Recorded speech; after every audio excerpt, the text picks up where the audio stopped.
This weekend is about farriers getting together and not only showcasing their skills through the certification process of the Farrier International Testing System. We're getting farriers onto a higher international standard. The practical part of this test is probably the hardest for the Advanced Skills Farrier, probably the hardest exam that you could take as far as a practical test. It's a very, very small pass rate, which means that it's a very complete exam. The exams are run on two different levels. You've got the entry-level certified exam, and then you've got the higher level advanced skills exam. It's a skill, it's an art, and it's a way of life. It's not just a job, it's a way of life, and you've got to be passionate about it. We've got guys here, it's the 6th attempt at this exam, you know, so it just shows you it is a brutal part of it, and a lot of it's technique and just practice. Traditionally in South Africa there's no requirement for a farrier to actually have any recognised qualification or certification, which does mean that there's a fair variability across the board in some of the standard. Don't get me wrong, there are some very, very good and very able characters working as farriers in this country. You know, we only have so many horses in us, I believe. You know, we can only bend over so many hours in our career, and our elbows are only going to last so long. And I heard the average life of a farrier, not life, but the average career of a farrier would be 10 years. And so if you don't teach yourself how to let the tools work for you, and you're always abusing your body to work the tools, it really shortens your career. So being a competitor or going through certification teaches you how to use your tools a lot better, teaches you to be efficient so you're faster during the day, and can do more horses if you choose, or do a better job in the same amount of time.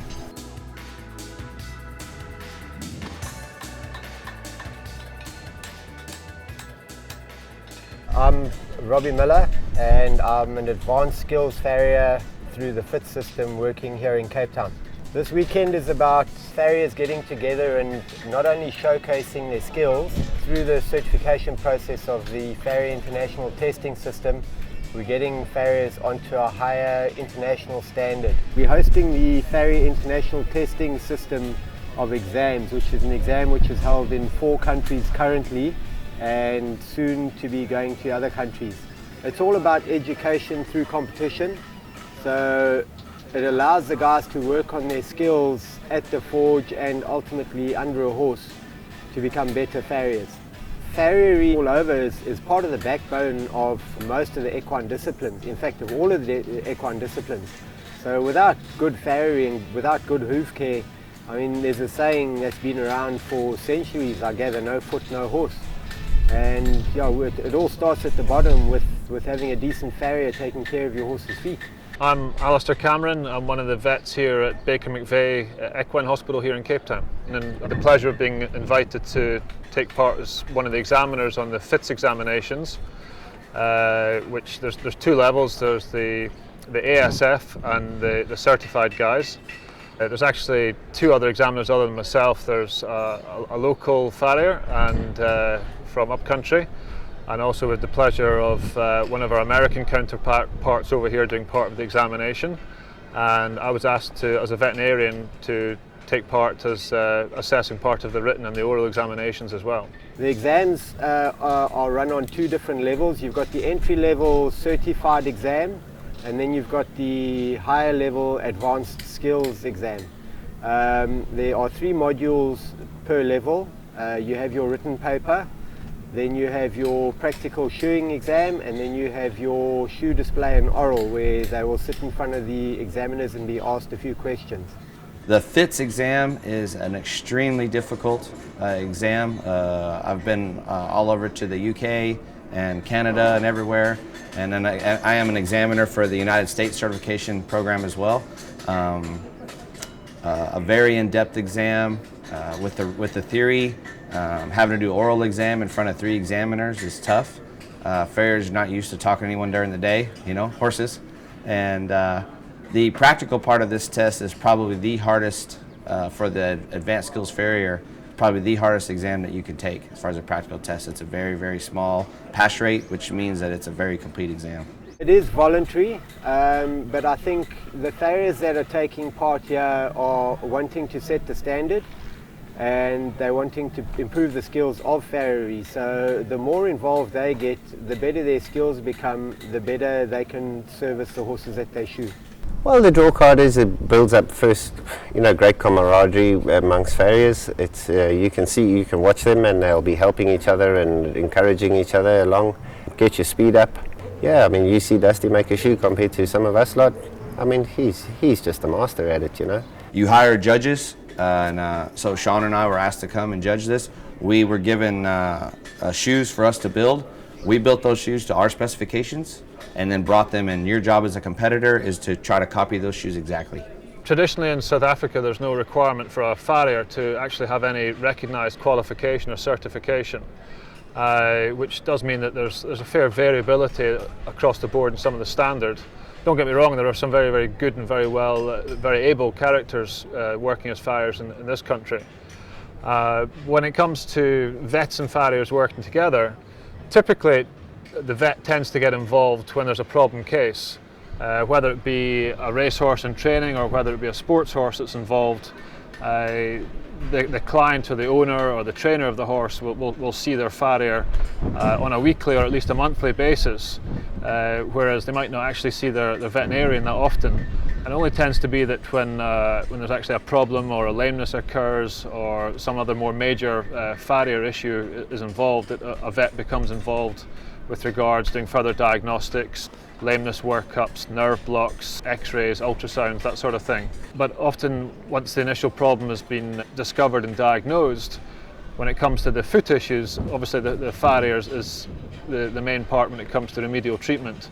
So it's very important that a vet and the farrier can work together and they have an understanding of each other's jobs. The vet must understand what the farrier is trying to achieve, and the farrier must understand what's being asked of him when it comes to special or remedial type farrier. The very worst thing that happens to a farrier is isolation.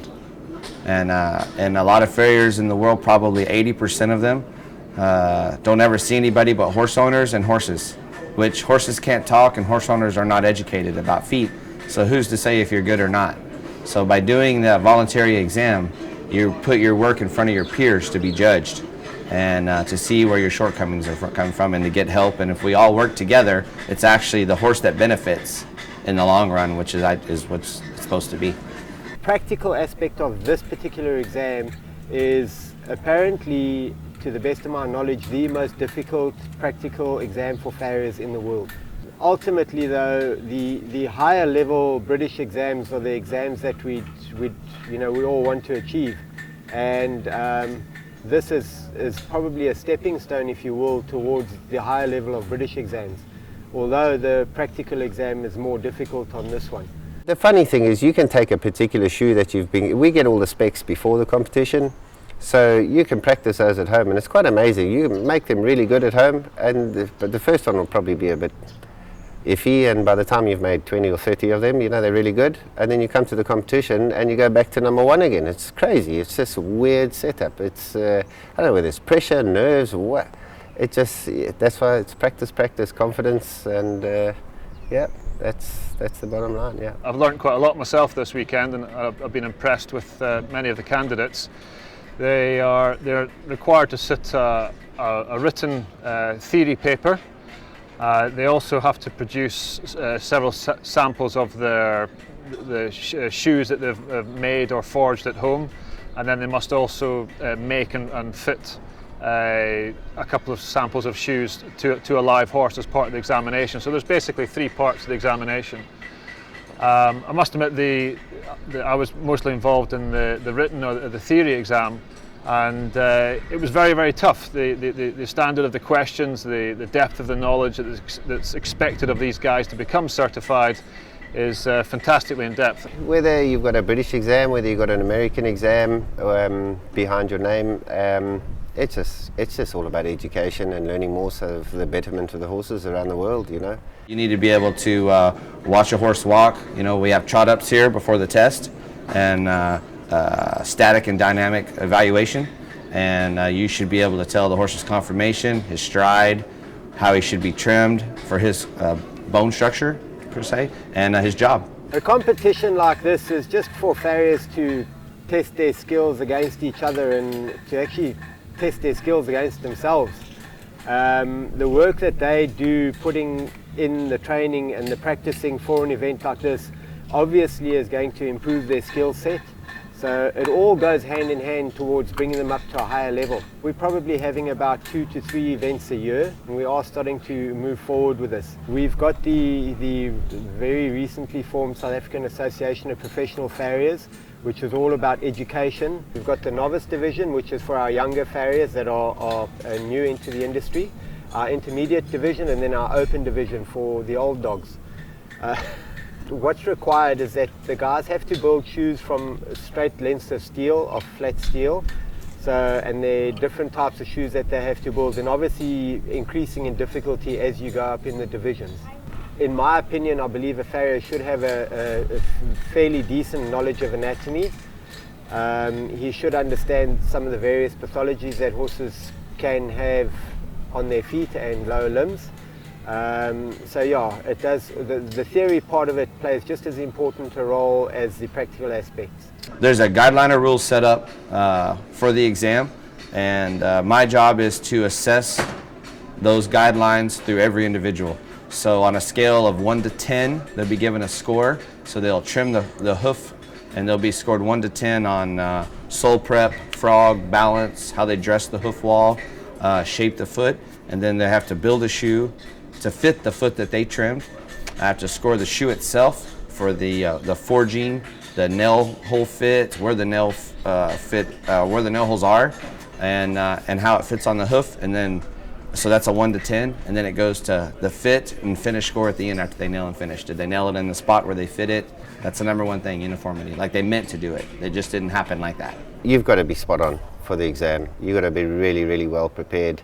And it's how you are on the day. If you have a bad day, it's a bad day. It's just not going to go for you, you know. No matter, you can fight it and do whatever you like, it's just not going to go for you. So yeah, I had a couple of issues. You know, my stock length wasn't great, so I remade quite a few shoes for it, and yeah, I was just under the time. It was unfortunate, but yeah, we'll give it a go. Hopefully go over to Dusty Franklin in March in America, in Oklahoma, and go redo it, and yeah, we'll crack on. We've got guys here. It's the 6th attempt at this exam, you know. So it just shows you it is a brutal part of it, and a lot of it's technique and just practice, and which again the horse benefits. You know, they're not going to let you put on a really bad shoe because it's going to maim the horse just for the sake of the exam.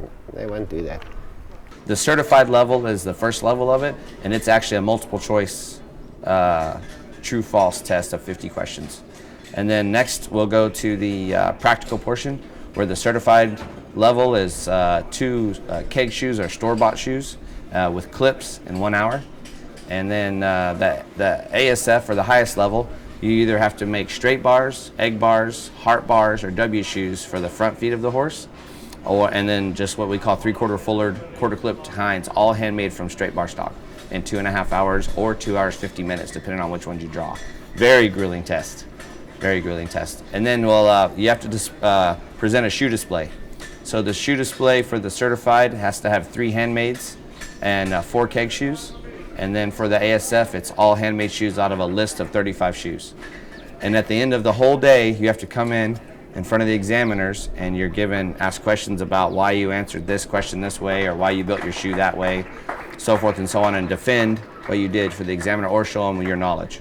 Very different to the United Kingdom, you know. They've got it really right, but it's taken them many years to develop it, and you know, it's basically it's a crime against the state if you get caught shoeing in England without being on the register.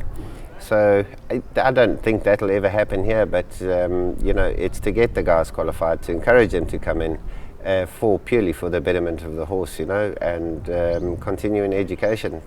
It's just like if you pull up to a yard and they lead a horse out, you just can't say, oh, you know, I don't like the shape of those feet, go grab me another horse. You have to be able to adapt and shoe everything that's brought to you. And it's more or less just filling a prescription. And so they'll have some forging classes, and usually at most competitions, the top people in the forging classes will make the live shoeing. which is what we all want to do. That's the cool thing. It's what we do every day, and we want to show our skill shoeing horses. It's different for each level. The shoes vary on how hard they are to make. From the novice, there's 3 divisions, usually 3 to 4 divisions at most competitions. So the novice guy had a little bit more of a simpler shoe to make, not as much forging. The intermediate, more welding, fullering, and a little harder shoe, but all the time stay the same. And then the open, or the top guys, they've got to make the real tough shoes in the same amount of time. So it just, you have to practice, prepare, have your tools ready, be in shape. There's a lot of things that come into this to be good at it.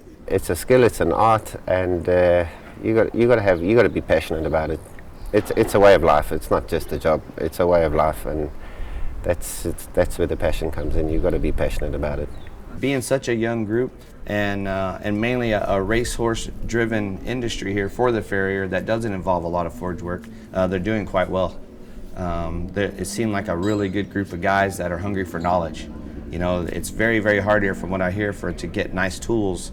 Simple things as tongs they have to make themselves because they can't afford to have them shipped over. It's so expensive. The good thing about Farrier is that it's like golf. You'll never win it. So the second that you stop educating yourself, then everyone's going to start passing you by. It's just great fun. It really is great fun, and the guys always walk away with something. You know, we only have so many horses in us, I believe. You know, we can only bend over so many hours in our career, and our elbows are only going to last so long.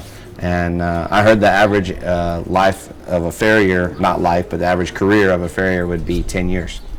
And so if you don't teach yourself how to let the tools work for you, and you're always abusing your body to work the tools, it really shortens your career. So being a competitor or going through certification teaches you how to use your tools a lot better, teaches you to be efficient, so you're faster during the day, and can do more horses if you choose, or do a better job in the same amount of time. The great thing about our business is that a computer will never replace me. You know, it is a very traditional, everything that was made out of metal hundreds of years ago was built on an anvil with fire. And it's so nice to be able to have the ability to take any piece of steel and make it into whatever you want, no matter what it is on that. It's pretty neat to get up every day and get to do that for a living.